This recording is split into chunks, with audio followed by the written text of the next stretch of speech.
Hello everyone, welcome back to all exam Himachal. तो हम discuss कर रहे हैं इंपॉर्टेंट सीरीज जिसमें जीके और जीएस का पोर्शन जो हम डिस्कस करते हैं।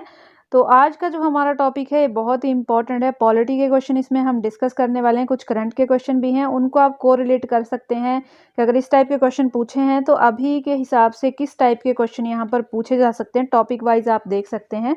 और अगर आप हमारे चैनल पर नए हैं तो चैनल को सब्सक्राइब करना बिल्कुल ना भूलें, ताकि इसी तरह के वीडियोस जो हैं वो आपको मिलते रहें।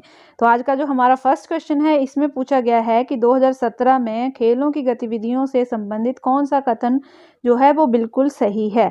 तो फर्स्ट है, साइना नेहवाल ने Malaysia master grand prix gold प्रतियोगिता जीती थी। हिना सिंधु व जीतू रॉय ने शूटिंग विश्व कप पिस्टल प्रतियोगिता में स्वर्ण पदक जीता था, गोल्ड मेडल जीता था। पीवी सिंधु ने कोरिया ओपन सुपर सीरीज जीती थी। तो इन्हों के तीनों उस टाइम ये सही थे। तो यहाँ पर इस क्वेश्चन का जो आंसर है ये डी होना था, option D, all of above, यानी कि उपयुक्त जो हैं सारे ही सही हैं। नेक्स्ट क्वेश्चन इंपॉर्टेंट क्वेश्चन है और इससे रिलेटेड जो है बार बार एग्जाम में क्वेश्चन देखने को मिलता है। भारतीय संविधान का अनुच्छेद 21A किससे संबंधित है? तो ये संबंधित है 6 से 14 वर्ष के जो बच्चे हैं उनको मुफ्त और अनिवार्य शिक्षा देने का, यानी कि फ्री और कंपलसरी एजुकेशन से रिलेटेड है। तो ऑप्शन ए जो है इसका सही हो जाएगा। और इसके बारे में मैं थोड़ा सा डिटेल में बता देती हूँ। तो ये 86th जो अमेंडमेंट है ये किया गया था, संविधान संशोधन किया गया था 2002 में, ये किया गया था। और 21A के अंदर तो अनुच्छेद भी आपको पता होना चाहिए। और इसमें इसको लागू कब किया गया था? तो 1 अप्रैल, ये भी आपको पता होना चाहिए क्योंकि लागू करने की डेट अलग है। ऑल ओवर इंडिया में इसको लागू कर दिया गया था 1 अप्रैल 2010 से। तो इसको यहाँ पर लागू किया गया था। और ये सेकंड ऑप्शन है, ये भी एग्जाम में कई बार क्वेश्चन बना है। अगर पुराने वीडियोस आपने देखे तो वहाँ ये क्वेश्चन आपने देखा होगा कि समान कार्य हेतु समान वेतन जो है कौन से आर्टिकल में आता है। तो ये आर्टिकल है आपका 39, डी भी इसको लिखा होता है, 4 भी लिखा होता है, तो आपने कंफ्यूज नहीं होना है। फोर्थ पार्ट है, भाग 4 है ये आर्टिकल 39 का। तो इम्पोर्टेंट है। और लास्ट इसमें दिया गया है शोषण से मुक्ति। तो शोषण से मुक्ति जो है ये आर्टिकल है 16। तो ये सभी के सभी जो मैंने आपको बताया ये आर्टिकल जो है एग्जाम में पूछे जाते हैं। नेक्स्ट है, 2017 में किस भारतीय महिला ने 13 वर्षों के अंतराल के बाद एशिया कप जीता था? तो हॉकी टीम ने जीता था। ऑप्शन ए जो था इसका सही था, 13 ईयर्स के बाद इन्होंने जीता था। नेक्स्ट है, संसद में पूछे जाने वाले विभिन्न प्रश्नों में तारांकित प्रश्नों का किससे संबंध है? तो इनके जो हैं वो मौखिक उत्तर देने होते हैं। जो स्टार्ड क्वेश्चन पूछे जाते हैं उनके मौखिक उत्तर जो है वो वहाँ पर देने होते हैं। नेक्स्ट है, 2016 में जो गेम्स हुए थे ओलंपिक रियो डी जनेरो, तो वहाँ पर भारत ने कुल कितने जो है मेडल जीते थे? तो 2 मेडल इंडिया ने जीते थे। ऑप्शन यहाँ पर बी बिल्कुल सही था इसका। नेक्स्ट है, कोई बिल धन बिल है या नहीं, इसका निर्णय कौन करता है?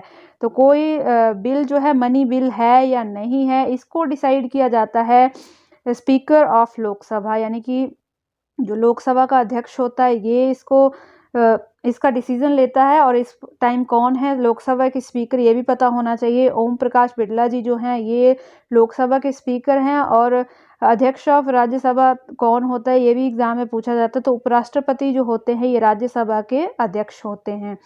तो नेक्स्ट क्वेश्चन है, भारत का प्रथम कानून अधिकारी किसे माना जाता है? फर्स्ट लॉ ऑफिसर की यहाँ बात की गई है। तो फर्स्ट लॉ ऑफिसर होता है अटॉर्नी जनरल। और अटॉर्नी जनरल का जो ये प्रावधान है ये दिया गया है आर्टिकल 76 के क्लॉज 1 में इसको दिया गया है। और इस टाइम कौन है? तो के वेणुगोपाल जो हैं ये अटॉर्नी जनरल हैं इस टाइम पे। और इसके लिए कुछ क्वालिफिकेशन रखी जाती हैं, या तो ये हाई कोर्ट में एडवोकेट रहा होना चाहिए 5 से 10 साल तक के लिए, या तो ये फिर सुप्रीम कोर्ट के पहले जज रहे होने चाहिए। उन्हीं की नियुक्ति जो है अटॉर्नी जनरल की पोस्ट पर की जाती है।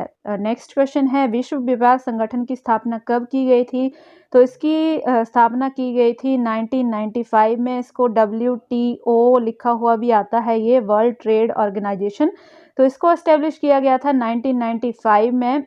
और ऐसा नहीं है कि पहले से एस्टेब्लिश नहीं था, तो ये पहले से ही 1948 में इसको एस्टेब्लिश किया गया था। लेकिन पहले जो है इसको गेट के नाम से जाना जाता था, GATT के नाम से इसको जाना जाता था। उसके बाद जो था इसका नाम चेंज कर दिया गया था 1995 में। तो इसको जो है ये बना दिया गया था वर्ल्ड ट्रेड ऑर्गेनाइजेशन, और इसका जो हेडक्वार्टर है ये भी एग्जाम में पूछा जाता है, तो जिनेवा स्विट्जरलैंड में जो है इसका हेडक्वार्टर है।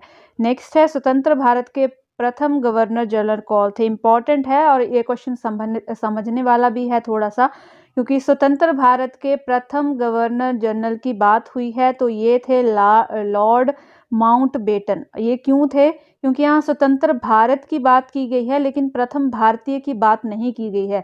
अगर क्वेश्चन इस तरह से आता है कि स्वतंत्र भारत के प्रथम भारतीय गवर्नर जनरल कौन थे, तो वो हो जाएंगे सी गोपालाचारी।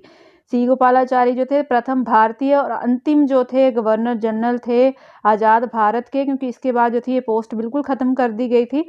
और अगर स्वतंत्र भारत के प्रथम सिर्फ पूछा जाता है तो लॉर्ड माउंटबेटन थे। अगर प्रथम भारतीय पूछा जाता है तो सी राजगोपालाचारी पर आपको टिक करना है, क्योंकि यहाँ पर थोड़ा सा कंफ्यूजन जो है एग्जाम में बच्चों को रहती है। नेक्स्ट है भारतीय संविधान का अनुच्छेद 312 जो है राज्यसभा को कौन सी विशिष्ट शक्ति जो है वो देता है। तो आर्टिकल 312 जो है ये देता है नवीन अखिल भारतीय सेवा के गठन हेतु बिल प्रस्तुत करना होता है, और इन सभी सेवाओं की भर्ती जो है लोक सेवा आयोग द्वारा जो है वो की जाती है, जिसको यूपीएससी के नाम से भी जाना जाता है। सभी जानते होंगे यूपीएससी, जिसके द्वारा जो है आईपीएस और आईएएस ऑफिसर जो है वो भर्ती किए जाते हैं। तो इसी से रिलेटेड है आर्टिकल 312 और इम्पॉर्टेंट है, एग्जाम में पूछा जाता है। नेक्स्ट है प्रथम लोकसभा के अध्यक्ष कौन थे। तो जब प्रथम लोकसभा के अध्यक्ष जो थे जीवी मावलंकर थे, और अभी प्रेजेंट में कौन है तो ओम प्रकाश बिड़ला जी हैं। अभी थोड़े टाइम पहले ही उनके बारे में हमने डिस्कस किया है, तो इनको भी याद रखेंगे। फर्स्ट भी पूछे जाते हैं और प्रेजेंट के भी पूछे जाते हैं। और नेक्स्ट क्वेश्चन जो है मोस्ट इम्पॉर्टेंट क्वेश्चन है ये, भारतीय संविधान का भाग 4 जो है किससे संबंधित है। तो भारतीय संविधान का जो भाग 4 है, भाग 4 ए साथ में है, तो भाग 4 ए जो है ये मौलिक कर्तव्यों से संबंधित है, यानी कि फंडामेंटल ड्यूटीज से ये संबंधित है। ऑप्शन बी जो है इसका सही होगा। मौलिक अधिकारों के बारे में भी एग्जाम में पूछा जाता है, तो मौलिक अधिकार जो हैं ये भाग 3 में आते हैं, यानी कि पार्ट 3 में ये आते हैं। और कहाँ से कहाँ तक हैं तो आर्टिकल 12 से लेकर आर्टिकल 35 तक ये हैं। और इसके बाद आते हैं राज्य के नीति निर्देशक सिद्धांत, जिनको डीपीएसपी भी बोला जाता है, directive principle of state policy. तो ये जो है ये भाग 4 में आते हैं। ये वाले जो है ऑप्शन सी में ये पार्ट 4 में आते हैं। और जो संविधान संशोधन की प्रक्रिया है, अमेंडमेंट प्रोसेस जो है, ये भी एग्जाम में पूछा जाता है। तो ये धारा 368 है, इसके आर्टिकल 368 के अंडर जो है जितने भी अमेंडमेंट है ये किए जाते हैं, संविधान संशोधन जो है वो किए जाते हैं। और मोस्ट इम्पॉर्टेंट ये सारे के सारे ही ऑप्शन यहाँ पर दिए गए हैं, और सारे के सारे टॉपिक से रिलेटेड ही एग्जाम में क्वेश्चन बनते हैं। तो ये 4 टॉपिक जो हैं मोस्ट इम्पॉर्टेंट टॉपिक हैं हर एग्जाम के लिए, तो इनको जरूर आप क्लियर कर लें।